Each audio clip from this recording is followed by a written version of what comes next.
नमस्कार दोस्तों। बहुत समय पहले की बात है। एक भागवती नाम की नगरी थी। उस नगरी में रूपसेन नाम का एक राजा राज करता था। वह राजा शादी करने को बहुत ही उत्सुक था। उस राजा के पास एक अद्भुत तोता था जिसका नाम चिंतामणि था। एक दिन उस राजा ने अपने उस तोते से पूछा, बताओ मेरी शादी किसके साथ होगी। तोते ने कहा, राजन, मगध की राजकुमारी चंद्रावती से आपकी शादी होगी। राजा ने तोते की बात सुनने के बाद एक जोशी को बुलाकर यही सवाल पूछा। जोशी ने भी राजा को वही उत्तर दिया जो उस तोते ने दिया था। मगध की राजकुमारी चंद्रावती भी अपने होने वाले वर के बारे में जानने को बड़ी उत्सुक थी।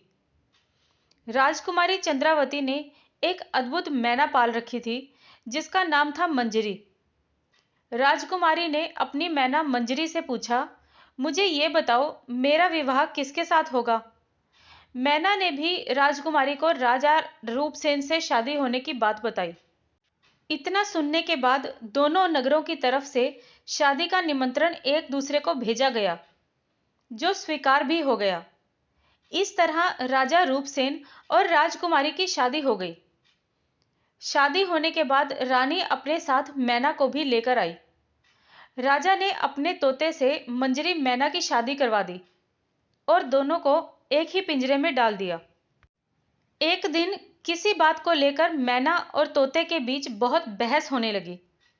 मैना गुस्से में कहने लगी, पुरुष पापी, धोखेबाज और अधर्मी होते हैं। फिर गुस्साए तोते ने कहा, स्त्रियां लालची, झूठी और हत्यारी होती हैं। दोनों के बीच में झगड़ा इतना बढ़ गया कि ये बात राजा तक पहुंच गई। राजा ने दोनों से पूछा, क्या हुआ, तुम दोनों लड़ क्यों रहे हो। मैना ने झट से कह दिया कि महाराज, आदमी बहुत बुरे होते हैं। और फिर वो एक कहानी सुनाने लगती है। एक समय की बात है, इलाहापुर नगर में महाधर नाम का एक सेठ रहता था। उस सेठ के घर शादी के कई सालों बाद एक लड़का पैदा हुआ। महाधन सेठ ने उस लड़के का बड़े ही अच्छे से पालन पोषण किया। अच्छे संस्कार मिलने के बाद भी सेठ का बेटा बड़ा होकर जुआ खेलने लगा। जुए की लत में वो सारा पैसा जुआ खेलते हुए हार गया। इसी बीच सेठ की मौत हो गई। जुए की लत के कारण ना तो लड़के के पास पैसे बचे थे और ना ही पैसे कमाने वाला बाप। तो लड़का अपना नगर छोड़कर चंद्रपुर नगरी पहुंच गया। उस नए नगर में लड़के की मुलाकात कर्ज देने वाले साहूकार हेमगुप्त से हुई। लड़के ने अपने पिता के बारे में साहूकार को बताया और एक झूठी कहानी उसको सुनाने लगा। उसने कहा कि वो जहाज लेकर बहुत बड़ा सौदा कर कर लौट रहा था। उसी समय समुद्र में इतना तेज तूफान आया कि उसका जहाज वहीं डूब गया और वो किसी तरह से बच बचाकर यहाँ पर पहुंचा है। इतना सुनते ही साहूकार ने उसे अपने घर में रहने की इजाजत दे दी। इसी बीच हेमगुप्त साहूकार को ख्याल आया कि सेठ का यह लड़का मेरी बेटी के लिए अच्छा वर साबित हो सकता है। ये सोचकर साहूकार ने अपने बेटे की शादी सेठ के बेटे से करवा दी। शादी के कुछ दिनों तक अपने दामाद की काफी सत्कार करने के बाद साहूकार ने अपनी बेटी को खूब सारा धन देकर विदा कर दिया। दोनों के साथ में साहूकार ने एक दासी को भी भेजा। रास्ते में सेठ के बेटे ने अपनी पत्नी से कहा, सारे गहने मुझे दे दो, यहाँ पर कई लुटेरे रहते हैं। और उसकी पत्नी ने अपने पति की कहा माना और उसको सारे जेवर दे दिए। जेवर मिलते ही उसने दासी को मारकर कुएं में फेंक दिया और अपनी पत्नी को भी कुएं में धक्का दे दिया।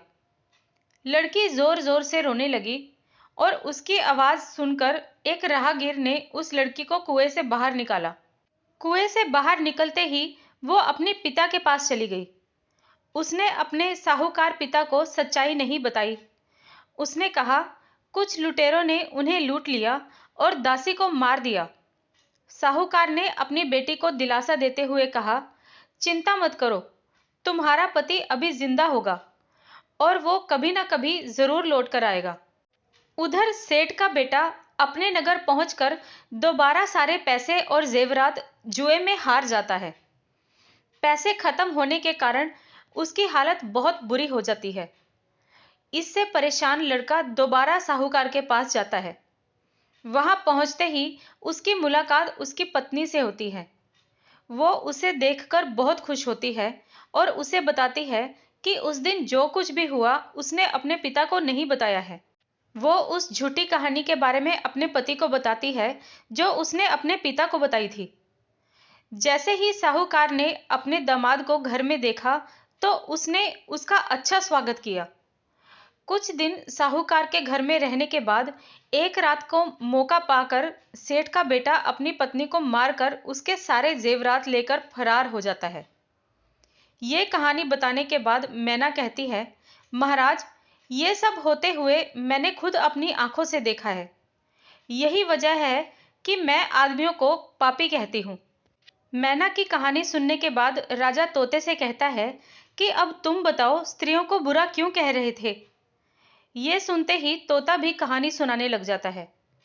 वो बताता है कि एक समय में वो कंचनपुर में सागर दत्त नामक सेठ के यहाँ रहता था।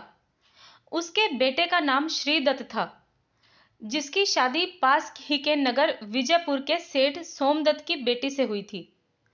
शादी के बाद व्यापार करने के लिए लड़का परदेश चला गया। उसकी पत्नी कलावती उसका इंतजार बेताबी से करती थी।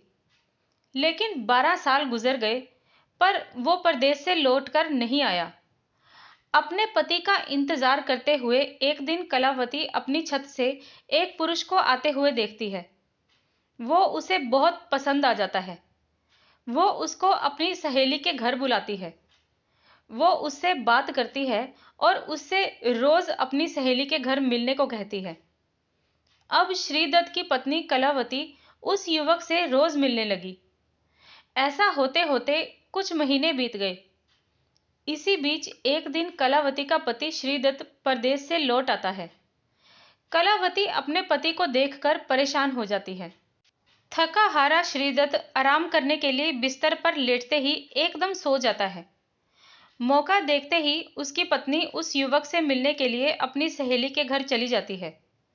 रात को उसे बाहर जाते हुए देखकर एक चोर उसका पीछा करता है। वो देखता है कि वो उस घर में चली गई। अफसोस, वो युवक सांप के काटने की वजह से मर जाता है। जैसे ही कलावती उसे देखती है तो उसे लगता है कि वो सो रहा है। वो उसके करीब जाती है और उसी समय पास के पीपल के पेड़ पर बैठा हुआ भूत मरे हुए युवक के शरीर में घुस जाता है और कलावती की नाक काटकर वापस पेड़ पर बैठ जाता है। रोते हुए वो अपनी सहेली के पास पहुंची और उसने उसे पूरी कहानी सुनाई। सब कुछ सुनकर उसकी सहेली कलावती को सलाह देती है कि चुपचाप घर चली जाओ और जोर जोर से रोने लग जाना।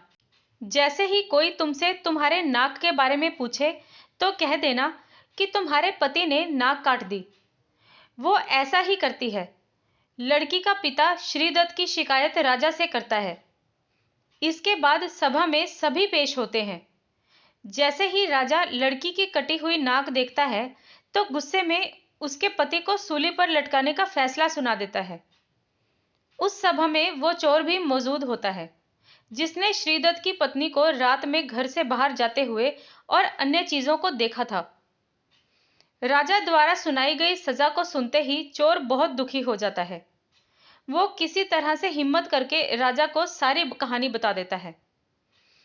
कोई भी उसकी बात पर विश्वास नहीं करता तो चोर कहता है, आप वहां चलकर देख लीजिए, भूत अभी भी वहीं पर है और युवक की लाश भी है। जब जांच की जाती है तो बात सच निकलती है।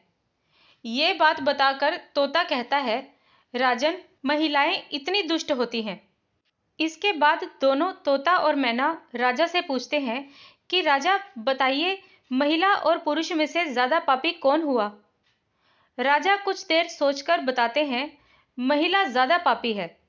फिर तोता और मैना दोनों पूछते हैं कि आप कैसे कह सकते हैं कि महिला ज्यादा पापी है।